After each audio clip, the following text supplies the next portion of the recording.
Welcome back, everyone. Before we dive in, make sure you drop your thoughts and the lessons you took from this story in the comments. And don't forget to like and subscribe. Let's get into it. Sometimes the deepest betrayal does not come from an enemy. It comes from the person who promised to stand beside you, then stays silent while someone else tears down your dignity. And when disrespect is ignored long enough, it can slowly change the way even the person you love sees you. But some truths stay hidden only until the wrong person pushes too far. My name is Donovan Ellis.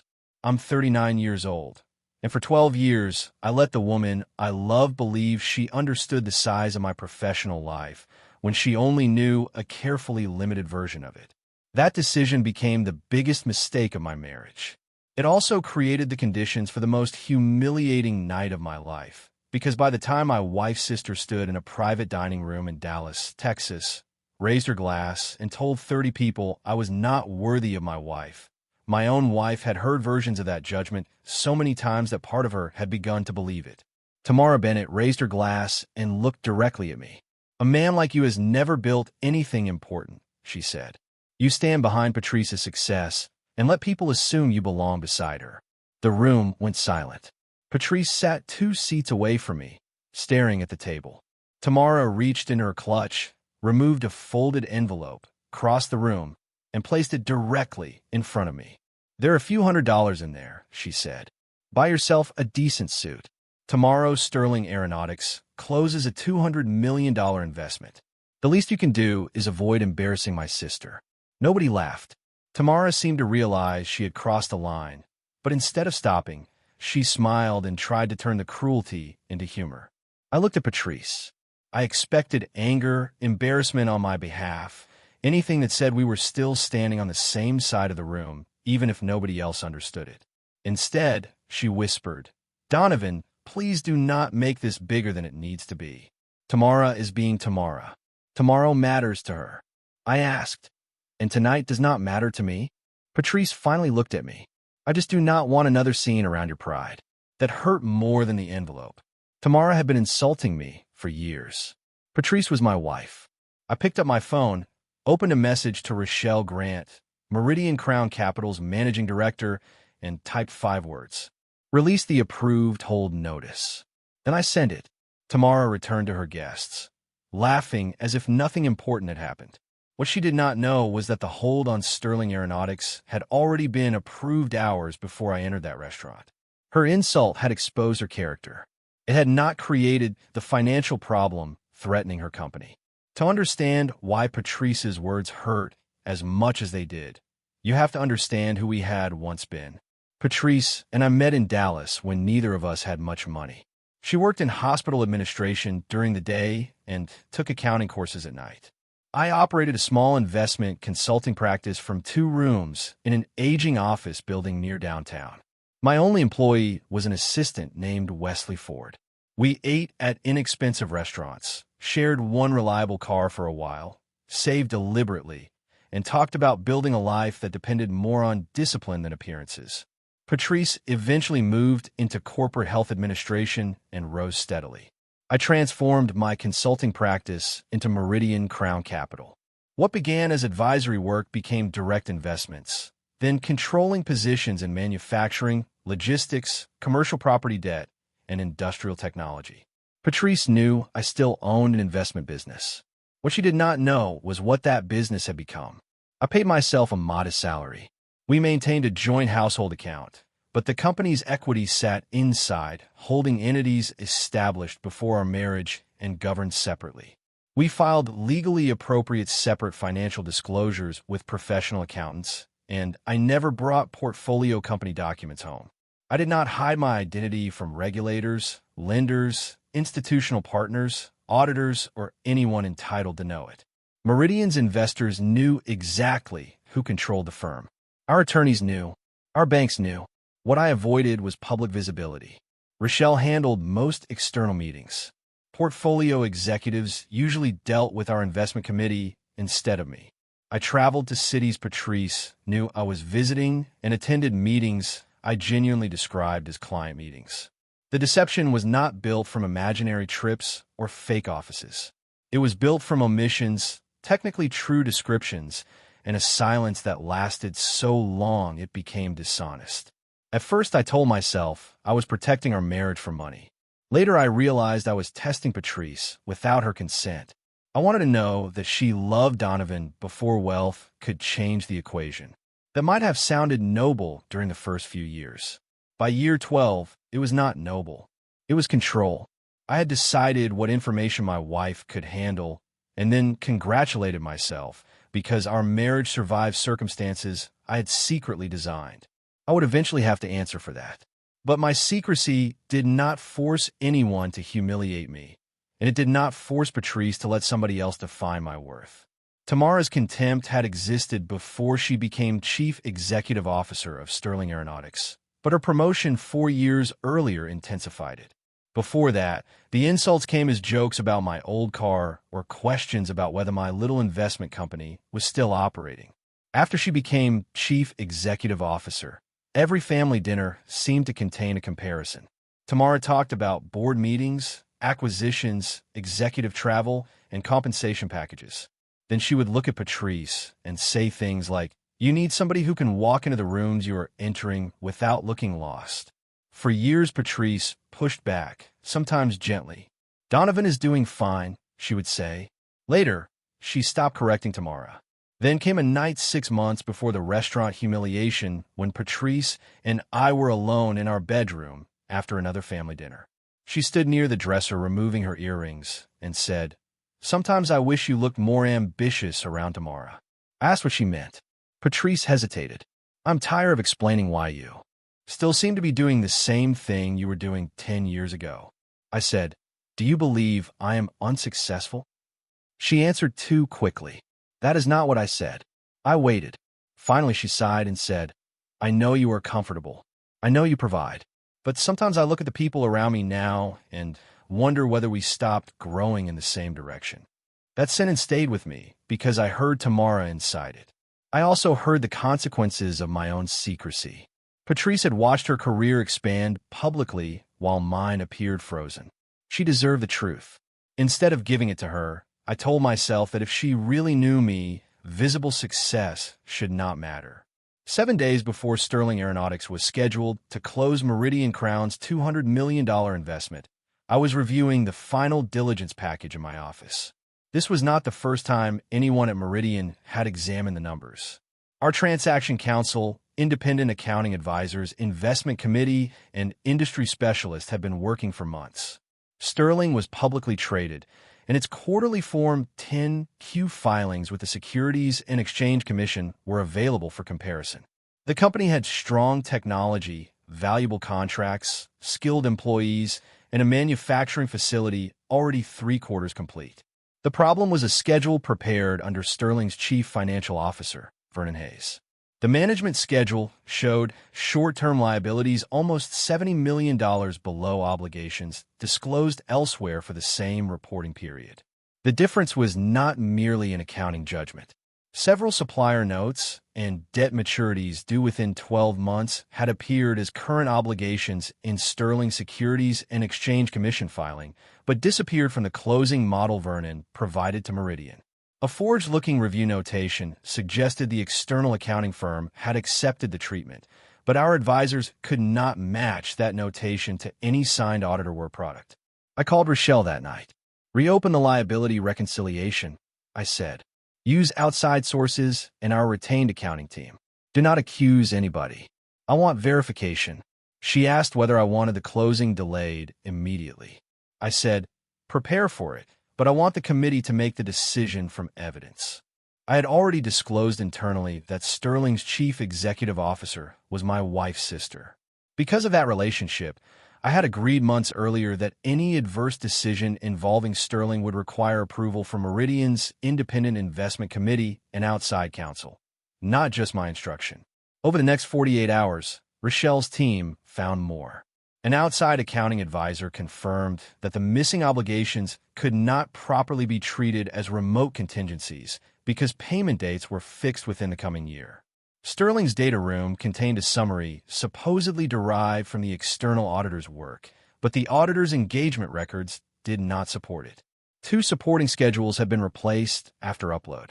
Meridian's data room logs showed the replacements. Our original downloaded copies remained intact on our system, giving us a clean comparison. 5 days before the planned closing, Rochelle formally requested clarification from Vernon's office. He responded that the differences were caused by presentation methodology and promised supporting auditor documentation. What he provided the next day was incomplete. Meridian's independent accounting advisor could not validate it. By the afternoon before tomorrow's celebration, our investment committee met with outside counsel. I participated long enough to answer factual questions and then left the room while the committee voted. Their decision was unanimous. Meridian could not fund at closing until Sterling produced independently verifiable financial information. Our preliminary investment agreement made final funding subject to completion of due diligence, accurate representations, and the absence of material misstatements. Outside counsel recommended a formal suspension rather than termination because the underlying company still appeared valuable and thousands of employees had nothing to do with whatever was happening inside its finance department. The notice was prepared for delivery before the scheduled closing the next morning. Rochelle texted me at 5:30 that evening. Committee approved. Council recommends release tonight or before 6 tomorrow. I answered that I would confirm after dinner. The financial decision had already been made. Patrice and I attended tomorrow's celebration that night. It was not an official board function, although several Sterling executives, one independent director, department leaders, relatives, and longtime business contacts were among roughly 30 guests. Early in the evening, a man asked what I did. Before I answered, Tamara said, "Donovan does small-scale investing. Patrice is the ambitious one." The man gave an uncomfortable smile. I said, "I manage investments." Tamara laughed. "That is a generous description." The independent director nearby did not laugh. He looked at her for a moment and changed the subject. 20 minutes later came the toast, the speech about Patrice deserving somebody who matched her success, and the envelope. What finally broke something inside me was Patrice's response. When I asked why she was worried about Tamara's embarrassment instead of mine, Patrice lowered her voice and said, "Because tomorrow could determine whether her company survives. Can you please be the bigger person for one night?" I asked, "Bigger than what?" She replied, "Bigger than needing everybody to respect you." That was when I understood that Tamara's judgment had not merely surrounded my marriage. It had entered it. I stepped into the corridor. I did not cancel a deal in anger. There was no deal left to cancel that evening. The Independent Investment Committee had already suspended closing because Sterling's numbers could not be verified. I simply stopped protecting Tamara from learning about that decision until morning. I sent Rochelle the message authorizing release of the already approved notice. Council delivered it through formal channels that night, stating that closing was suspended pending resolution of material due diligence discrepancies. No accusation of fraud was made because we did not yet possess evidence sufficient to make one. Patrice found me near the elevator. "You are leaving?" she asked. "Yes," I said. "Are you coming?" She looked back toward the dining room. "Tamara is upset." I almost laughed at the absurdity of it. Tamara is upset? Patrice's expression hardened. "I'm not defending what she said. I am saying tonight matters to her." I nodded. "And I finally understand what matters to you." She followed me into the elevator, but we rode down 28 floors without speaking. The envelope remained on the table upstairs. By morning, Sterling Aeronautics had received the suspension notice. The closing did not occur. An existing interim credit facility contained provisions allowing lenders to tighten borrowing availability if the anticipated equity financing failed to close within the agreed window. Suppliers did not magically learn about the suspension within minutes. Sterling's finance department had to notify material creditors under its contracts.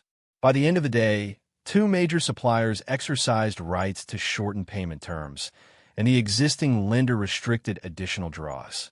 Sterling was not bankrupt, but its liquidity cushion became dangerously thin. Vernon contacted Rochelle and repeated his classification explanation.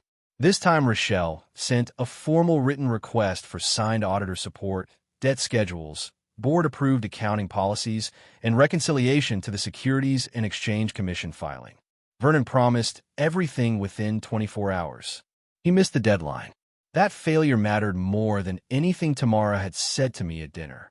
A company asking for $200 million had been given a clear opportunity to support its numbers and could not do it. 2 days later, Tamara requested a meeting with Meridian's controlling decision-maker.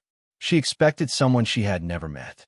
Meridian's public materials identified Rochelle as managing director and disclosed our ownership structure where legally required, but I did not serve as our public spokesman. Sterling's advisors had received beneficial ownership disclosures through counsel during diligence. Tamara had signed certifications prepared by her lawyers without personally studying the ownership appendix. She knew Meridian had a controlling principal. She had simply never bothered to learn his name because Vernon had managed most of the transaction. I waited in an adjoining office while Tamara and Vernon entered Meridian's conference room. Rochelle sat at the table with outside counsel and 2 independent investment committee members. Tamara began confidently. She called the suspension an overreaction and said Sterling could correct any misunderstanding without threatening its employees. Then the connecting door opened and I walked in. Tamara stopped. "Why is Donovan here?" she asked. "This is a financing meeting, not a family conversation." I took the chair at the head of the table. Rochelle answered before I did. "Mr. Ellis founded Meridian Crown Capital and remains its controlling principal." Tamara stared at her, then at me. Vernon's expression barely moved, but the fingers holding his pen tightened. Tamara looked as though several memories had arrived at once. My suit, her envelope, her claim that I had built nothing, the suspension notice, and the man she had ordered to stay away from real finance. She whispered, "You?" I said, "Yes." Nothing about my tone changed. I had waited too long to tell my wife the truth. I had no interest in using it now as a performance. Tamara recovered enough to say, "So, this is because of the restaurant." Rochelle slid a committee memorandum toward her. "The suspension was approved yesterday afternoon," she said, "before the restaurant event." Our outside counsel added, "Mr. Ellis did not participate in the final vote because of the disclosed family relationship. The grounds were financial." I watched the certainty leave Tamara's face. The chronology removed the story she wanted to believe. I said, "What happened at dinner told me something about you personally. Your company's records told Meridian what it needed to know professionally. Those are separate matters. We showed them the liability reconciliation. Vernon insisted the obligations had been reclassified correctly and said the external auditor had approved the treatment. Rochelle asked for the signed audit support again. He did not have it. One committee member asked why replacement schedules had appeared in the data room after our first download. Vernon blamed an administrative update. I said, "Then provide the change authorization and review history." He promised it by the following morning. Tamara said almost nothing after that. For the first time, she was looking at Vernon instead of me. Patrice learned the truth about Meridian from me that evening, not from Tamara. I told her everything I was legally free to tell her about my own ownership and career. I did not offer confidential Sterling documents. I explained the separate finances, the holding entities, the public-facing leadership structure, the independent committee, and every year I had allowed her to believe my firm remained small. Patrice sat at our kitchen table and listened without interrupting. When I finished, she asked, "Did you ever plan to tell me?" I said yes. I just kept moving the date because I was afraid of what the truth would change. She stood up.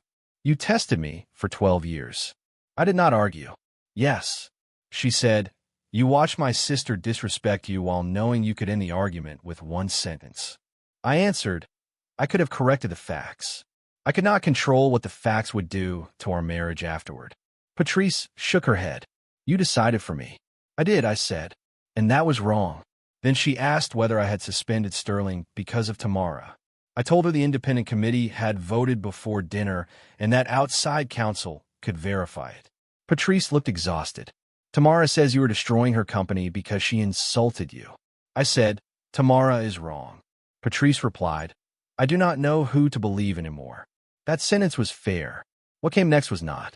She said, "Until this is resolved, I am staying with Tamara. She needs somebody who is not working against her." I stared at her. "You believe I am working against her?" Patrice said, I believe you had 12 years to tell me who you were, and you chose this moment to reveal it. Right now, I am choosing my sister. I felt something inside me settle. Then choose her, I said. But understand what you are choosing. I lied by omission about my professional life. I will answer for that. Tamara humiliated me in public, and you asked me to protect her comfort. Now you have been told that an independent committee stopped the financing before dinner, and you are still choosing the version where I did this out of spite. Patrice's eyes filled. I am scared, Donovan. I said, I know. Fear explains this. It does not make it painless. She packed a suitcase that night and left. The next morning, Vernon finally produced documents, but instead of resolving the problem, they deepened it. The outside accounting firm denied authoring one of the review pages carrying its name. A reconciliation report did not reconcile.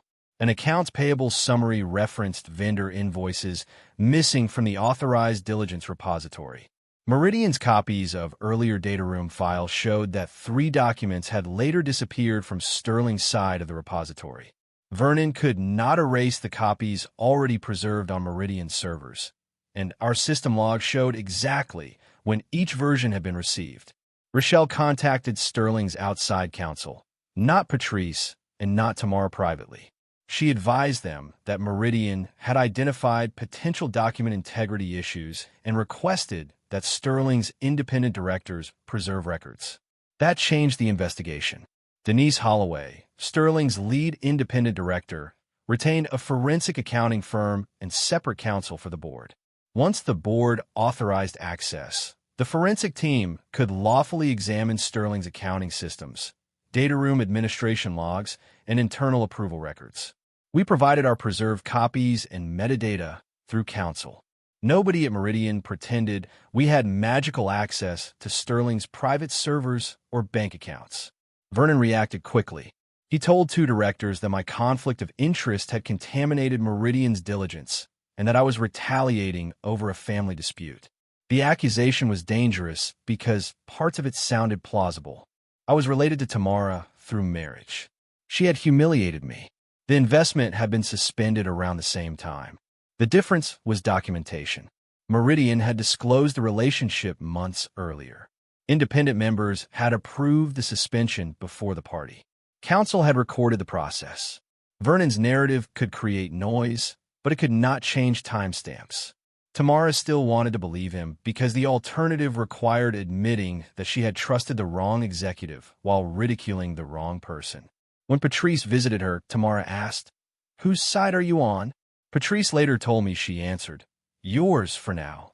Those 3 words cost our marriage months. Tamara then asked Patrice to support a statement suggesting my personal grievance had influenced the financing decision. Patrice did not sign it, but she did not immediately reject the premise either. She stayed in Tamara's guest room and allowed days to pass without calling me.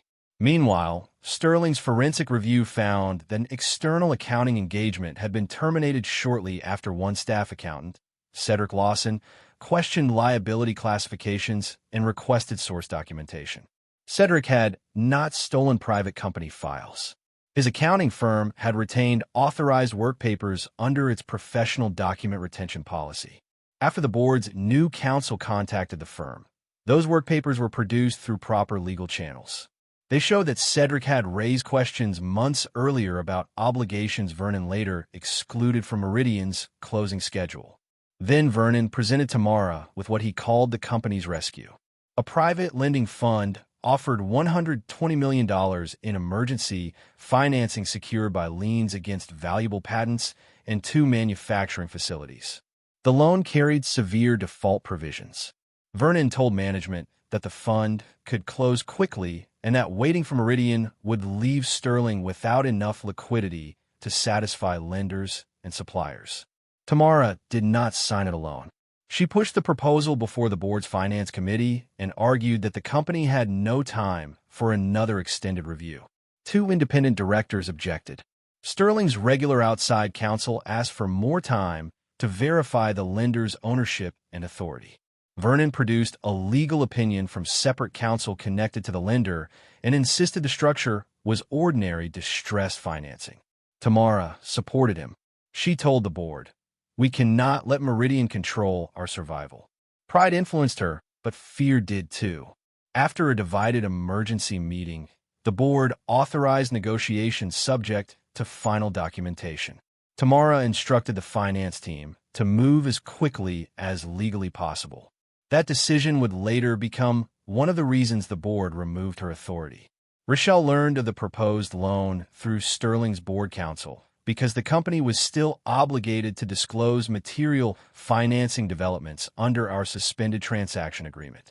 Meridian's compliance vendor reviewed public corporate registrations associated with the lender and found several unusual overlaps in addresses and organizers. That alone proved nothing. The important evidence came when Sterling's own counsel performed required lender due diligence and received beneficial ownership certifications. Those records showed that the lending fund was controlled through 3 entities connected to a trust whose authorized representative was Vernon's longtime business associate. The board-authorized forensic team then uncovered internal messages showing that Vernon had discussed the lending structure months earlier, long before Sterling's current emergency. Cedric's retained work papers supplied another piece. Vernon had known the company's liabilities were becoming impossible to conceal. His plan finally made sense. He had originally hoped Meridian's $200 million would close, giving Sterling enough liquidity for him to keep hiding losses and questionable vendor payments. But 18 months earlier, he had built the private lending structure as a contingency. If legitimate funding failed, his affiliated lender could enter during the crisis and obtain extraordinarily powerful collateral rights. The emergency loan was therefore not the cause of the fraud. It was Vernon's backup exit strategy. He had manipulated Sterling's liabilities to keep institutional financing alive for as long as possible. When Meridian's diligence exposed the gap, he used the resulting liquidity crisis to activate a lender connected to himself. If Sterling later defaulted, the affiliated fund could enforce liens against patents and manufacturing assets at distressed valuations. Vernon had designed a way to benefit whether the deception survived a little longer or finally collapsed. The moment Denise Holloway received the beneficial ownership evidence, Sterling's independent directors took control. They stopped the loan closing before funds were transferred or security interests were perfected. Sterling, through its own board counsel, sought emergency court relief, preventing the lender from completing or enforcing the disputed financing while the ownership and disclosure issues were examined. Meridian did not pretend it had standing to seize another company's transaction. We supplied evidence we lawfully possessed. Sterling's board and counsel did the rest. Vernon stopped answering calls that evening. The board suspended his access immediately, terminated him the following morning, and referred the evidence to federal authorities. Investigators located him 2 days later at an extended stay hotel outside Dallas. He was interviewed, then formally brought into a federal investigation that expanded as subpoenas produced additional communications and financial records. Sterling filed civil claims seeking damages and recovery of fees linked to the shell entities. Courts later restrained certain accounts associated with the lending structure while ownership and proceeds were litigated. Months later, a federal grand jury indicted Vernon on charges that included wire fraud, securities fraud, and conspiracy related to false financial information and the attempted affiliated financing scheme. He pleaded not guilty, so I never described him as convicted. But his career at Sterling was over, the shell lender was disabled, and the company's civil case sought millions in losses and professional fees. The consequences did not come because I was angry. They came because records, emails, work papers, ownership disclosures, and witness testimony created a case strong enough for other people with legal authority to act. Tamara faced her own consequences. The board concluded that Vernon's fraud had been sophisticated, but also concluded that Tamara had failed repeatedly in oversight. She had allowed too much financial authority to concentrate under one executive. She had pushed the emergency lender despite requests for ownership verification. She had treated challenges to Vernon as threats instead of governance warnings.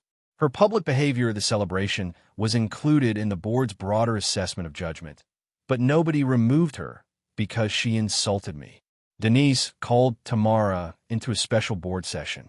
By the time she walked out, she was no longer exercising chief executive authority. The board appointed an interim chief executive officer and placed Tamara on administrative leave pending completion of the restructuring review. Several months later, the board formally removed her as chief executive officer and offered her a limited strategic role with no unilateral financing authority. Whether she kept even that role depended on measurable cooperation with the investigation and restructuring. Patrice's turning point came before she knew whether I wanted our marriage back. Tamara's lawyers again asked her to provide a statement describing the restaurant incident and the timing of Meridian's suspension. Tamara wanted Patrice to emphasize that the notice arrived shortly after the humiliation. Patrice finally asked to see the independent committee chronology through Sterling's counsel. The dates were undeniable. Meridian's suspension vote had occurred before dinner. Patrice called Tamara and said, "I will tell the truth about what happened in that restaurant. I will not help you turn my marriage into an explanation for financial records that existed before you insulted Donovan." Tamara answered, "After everything he hid from you, you are choosing him?" Patrice replied, "No, I am choosing the truth. I was angry enough to confuse those two things before. I will not do it again." Then she gave Sterling's independent counsel an accurate account. She acknowledged that Tamara had humiliated me, that I had made no threat at the restaurant, that she herself had defended Tamara, and that she had initially assumed the financing decision was personal because she had been shocked by my secret. She did not know whether I would ever forgive her when she did it. Patrice called me afterward. "I corrected it," she said. I asked, "Corrected what?" She answered, "The story Tamara was trying to build around you, and the story I was telling myself." I was quiet. She continued, "I chose her when she asked me to choose. I did it because I was angry with you and frightened by what you hid, but I also did it because some part of me had started believing she was right about you. I need to say that without blaming you for it. I told her, my secrecy gave you reasons to question me. It did not make you sit at that table and tell me not to make a big deal out of being humiliated." Patrice said, "I know." I continued, "And finding out I have money does not repair what happened. If Meridian disappeared tomorrow, I need to know you would still recognize the man you married." She started crying, but I did not rush to comfort her by erasing the problem. I loved her. I was also prepared to continue my life without her if rebuilding required me to pretend nothing had happened. We stayed separated. I moved some personal things into an apartment near Meridian's office rather than forcing either of us to perform normal marriage inside a house that no longer felt normal. Patrice remained in our home after leaving Tamara's guest room. We began counseling. I opened my personal financial history to her and gave her a complete explanation of my ownership interests, compensation, estate planning, and the practical decisions I had hidden behind. I also stopped using secrecy as proof of anybody's loyalty. There would never be another private test. Patrice did her own work. She stopped attending family gatherings where I was discussed as an object of comparison. She told Tamara directly that no future relationship between them would include insults about me, whether Patrice and I reconciled or divorced. When relatives repeated the story that I had destroyed Sterling over an envelope, Patrice corrected them. "The financing was suspended before the dinner," she said. "I blamed Donovan because I was hurt and confused. I was wrong. She did that even when I was not present to hear it." 3 months into our separation, Tamara came to my office. She did not arrive asking for forgiveness.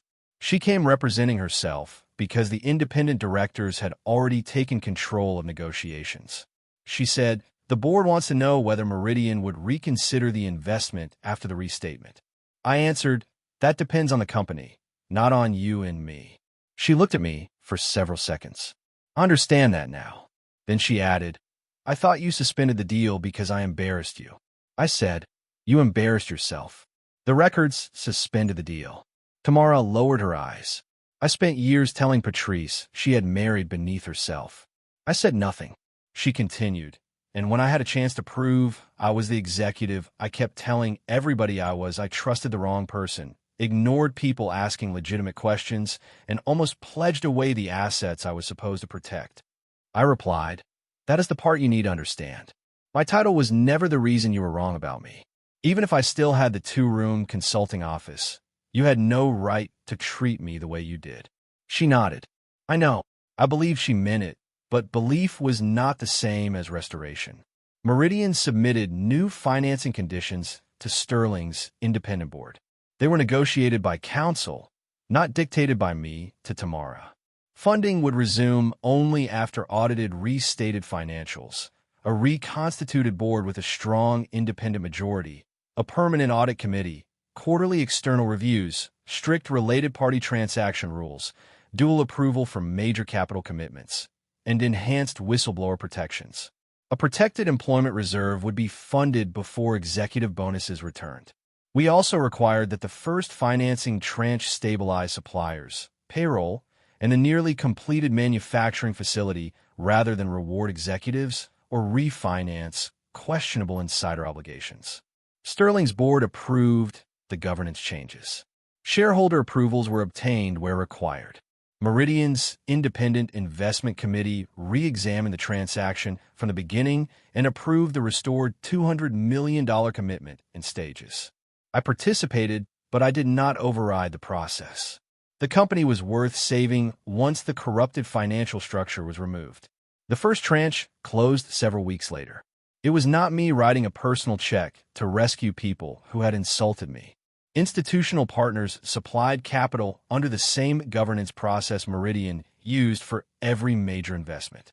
Sterling paid critical suppliers, protected payroll, and restarted construction at the manufacturing facility that had already been roughly 75% complete before the crisis. Nobody had to lose thousands of jobs because Tamara embarrassed me. That would have been revenge, not leadership, and I had no interest in confusing the two. Tamara remained outside the chief executive role. Over the following months, she cooperated with investigators, surrendered decision-making authority required by the board, and stopped treating every challenge as disrespect. Her redemption, if that is what it became, was not dramatic. She attended committee meetings where other people had final authority. She answered uncomfortable questions. She admitted in a board session that she had pushed the emergency loan before ownership verification because she allowed fear and pride to override proper process. The minutes recorded it. So did the people whose confidence she had to rebuild. Patrice and I did not move back together because Sterling received funding. 6 months passed before I returned home.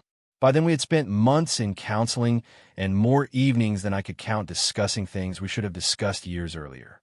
She stopped saying, "Your secrecy made me choose Tamara," and started saying, "Your secrecy hurt me, and I still chose Tamara." I stopped saying, "You should have known who I was," and started saying, "I made it harder for you to know because I hid an entire part of my life." The distinction changed everything. Neither of us had to absorb responsibility that belonged to the other. I had deceived my wife through 12 years of carefully managed omission. Patrice had allowed status, family pressure, and repeated disrespect to alter the way she saw her husband. Tamara had abused her position inside our family and failed in important duties inside her company. Vernon had committed the deeper corporate betrayal that endangered everyone. Those truths could exist together. We did not need one villain to carry every failure, so the rest of us could feel innocent. 7 months after the crisis, Sterling opened the manufacturing facility that had nearly become collateral for Vernon's scheme. The ceremony was smaller than Tamara's original celebration would have been. There was no private dining room and no champagne toast designed to impress investors. Engineers, assembly workers, quality control teams, managers, local officials, independent directors, and families filled the main floor. The building sounded alive. Machines were being tested beyond the glass partitions, and people who had spent months wondering whether their jobs would survive were finally walking through a facility built to employ more of them. Patrice arrived beside me. We had been living together again for several weeks, carefully, without pretending everything was finished, simply because we had chosen to continue. Tamara approached us before the remarks began. She was no longer chief executive officer. She wore a visitor badge like everyone else. In her hand was a familiar envelope. I recognized it before she spoke. "I kept this," she said. "You left it on the restaurant table." I could not bring myself to throw it away. Patrice looked at the envelope and then at me. Tamara continued. "There were $400 inside. I thought I was giving you money because you needed help looking successful beside my sister." Her voice tightened. I did not understand that the ugliest thing about that night was not that I underestimated your money. It was that I believed money gave me permission to decide your value in the first place. I said, "That is the first apology you have given me that has nothing to do with discovering Meridian." Tamara nodded, because it took me too long to understand the difference. She held the envelope toward me. I did not take it. Near the entrance, Sterling had set up a table for its new paid apprenticeship program, one of the workforce initiatives created during the restructuring. I pointed toward it. "Put it there," I said. Tamara looked confused. "The money." "Yes," I replied. "Let the last thing that envelope does be something useful." She pressed her lips together, nodded once, and walked toward the apprenticeship table. A few minutes later, Denise Holloway stepped to the microphone and spoke about the facility, the employees, and the company's new governance structure. She did not praise me as Sterling's savior because I was not one. She thanked the employees who had stayed, the investigators who had protected the company, the directors who had corrected their own failures, and the professionals who had preserved evidence when doing so was uncomfortable. She also confirmed that the employment reserve was fully funded and that the facility would begin its next hiring cycle the following month. Vernon's case was still moving through federal court. Sterling's civil claims remained active, and restrained assets tied to the affiliated lender were still being fought over. Tamara's future at the company was uncertain. Patrice and I still had counseling appointments on our calendar. Nothing had been magically erased. That was exactly why the day felt real. Consequences had not disappeared simply because the immediate crisis was over. Everybody involved had to live inside what their choices had created. After the ceremony, Patrice and I stood near the glass wall overlooking the production floor. She said, "There was a time when I would have been more impressed by the person giving the speech than the people building what the speech was about." I looked at her. "Tamara taught you that?" Patrice shook her head. "She encouraged it. I allowed it. There's a difference." That answer mattered to me more than another apology. Patrice reached for my hand, but stopped before touching it. During our separation, I had told her I needed choices to become intentional again, even small ones. I turned my hand over and took hers. Across the lobby, Tamara was speaking with the apprenticeship coordinator. The old envelope lay open on the table between them while the coordinator filled out a donation receipt. Tamara looked toward us once. She did not wave. She simply nodded, then returned to the conversation in front of her. Patrice squeezed my hand. "Ready to go inside?" she asked. I looked through the doors at the workers gathering around the new production line, then back at the woman beside me. 12 years earlier, I had hidden part of myself because I wanted to know whether she would choose me without knowing what I controlled. Years later, when the real choice finally came, both of us learned how much damage that secret test had caused. This time, there was nothing hidden between us. "Yes," I said. We walked onto the factory floor together. Behind us, Tamara carried the empty envelope away from the apprenticeship table. Ahead of us, the new line started moving, one station after another coming to life. Patrice kept hold of my hand, and I did not need her sister, her family, a conference room, or $200 million to tell me what that meant. For the first time in a long time, nobody else was defining my place in my own life, and I was no longer hiding the truth to see who would stay. If you enjoyed this story, please like, comment, and share this video with your friends. Subscribe and turn on the notification bell so you never miss a powerful story drop.